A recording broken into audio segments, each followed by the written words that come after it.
Public স্পিকিংয়ের আমার একটা ইচ্ছা সবসময়ই ছিল, কিন্তু শাইনেসের কারণে ততটা কমফোর্টেবলি করতে পারতাম না। আসসালামু আলাইকুম। আপনার পার্সোনালিটি আপনার অফিসে কেমন? আপনি কি মনে করেন আপনি একজন ইন্ট্রোভার্ট মানুষ?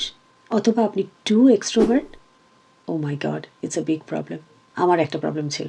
ইউকেতে যখন ২০১৫ সালে ২০১৬ সালের দিকে নিজেকে নিয়ে খুব ভাবছি যে আরও কীভাবে আমাকে ডেভেলপ করব, আমার ব্যক্তিত্ব, আমার নলেজ বেস, এভরিথিং। তখন দেখলাম যে আমার একটা ভালো লেভেলের উইকনেস আছে। উইকনেসটা হচ্ছে আমি শাই ফিল করি। আমি সবার সাথে নিজে থেকে কথা বলতে পারি না। অন্য কেউ যখন আমার সাথে কথা বলে দেন আমি কনভারসেশনটা কন্টিনিউ করতে পারি। এখন এই শাইনেস বা আনইজি ফিলিংসটা এটা অস্বাভাবিক নয়, এটা থাকতেই পারে। তবে যদি আপনি মনে করেন আপনার এই উইকনেস বা আপনার এই ইন্ট্রোভার্ট পার্সোনালিটি আপনার ব্যক্তিগত বা আপনার ক্যারিয়ারের ক্ষেত্রে কোনো ইম্প্যাক্ট ফেলছে নেগেটিভলি, তাহলে অবশ্যই সেটার উপরে একটা কাজ করার সুযোগ থেকেই যাচ্ছে।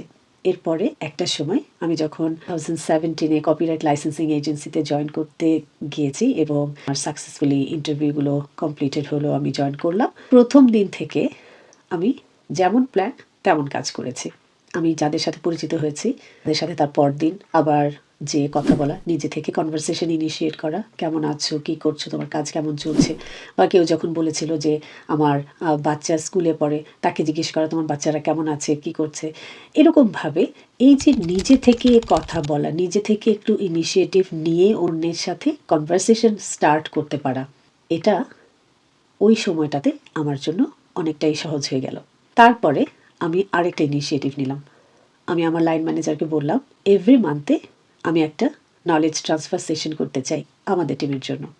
এই কাজটার মাধ্যমে আমি আগে থেকে কিছু প্রিপারেশন নিতাম এবং সেই প্রিপারেশন অনুযায়ী মাসে একদিন ১ ঘন্টার একটা সেশনে আমি আমার প্রজেক্টের আপডেট বা আমার নতুন কোনো লার্নিং সেগুলো আমি আমার টিম মেম্বারদের সাথে শেয়ার করতাম।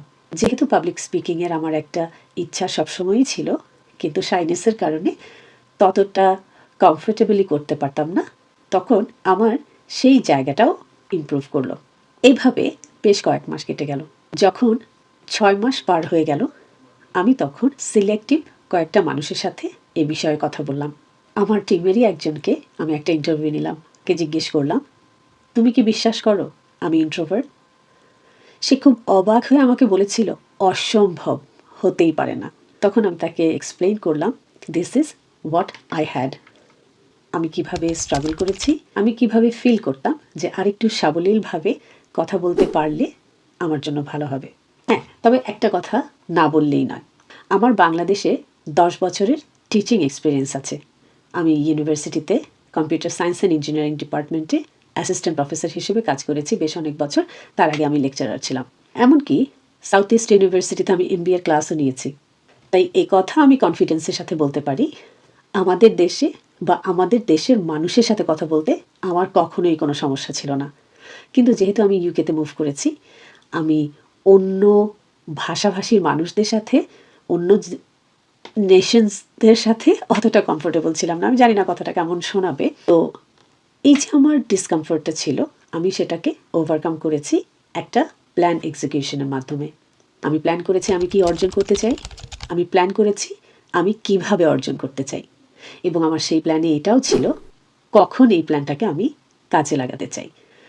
তো যখন আমি নতুন জবে গিয়েছি, সেই জবে যখন আমি নতুন এমপ্লয়ি বা আমার কলিগদের সাথে পরিচিত হয়েছি, যখন আমি নতুন টিমের সাথে কাজ করেছি এবং নতুন প্রজেক্টে কাজ করেছি, এই প্রতিটা ক্ষেত্রে আমি আমার যেই দিকটাকে ইমপ্রুভ করতে চেয়েছি সেটাতে যত্নশীল ছিলাম। সামারিতে বলতে গেলে এটাই বলবো, আপনি আপনার কাজে যা এক্সপ্রেস করেন মানুষ সেটাই দেখে, আপনি যা এক্সপ্রেস করেন না মানুষ সেটা দেখে না। এজন্য আপনার যদি কোনো উইকনেস থাকে, আপনার প্রথম দায়িত্ব হচ্ছে identification. You need to identify your weaknesses. Then make a plan. আপনার সেই প্ল্যানে থাকবে আপনি কিভাবে এই উইকনেসটাতে ওভারকাম করে একটা স্ট্রেংথ অ্যাড করতে চান। তার মানে হচ্ছে এই, যদি আপনার কমিউনিকেশনে দুর্বলতা থাকে তাহলে এই দুর্বলতাকে কাটিয়ে কমিউনিকেশন যেন আপনার জন্য একটা স্ট্রেংথ হিসেবে কাজ করে সেটা নিয়ে প্ল্যান করা।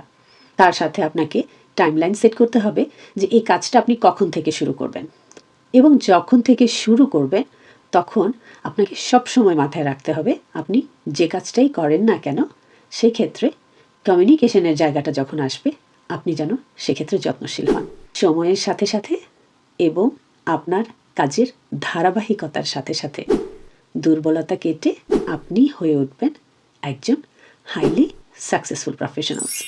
ভালো থাকবেন, আমাদের সাথে থাকবেন। দেখা হচ্ছে পরবর্তী ভিডিওতে। ধন্যবাদ।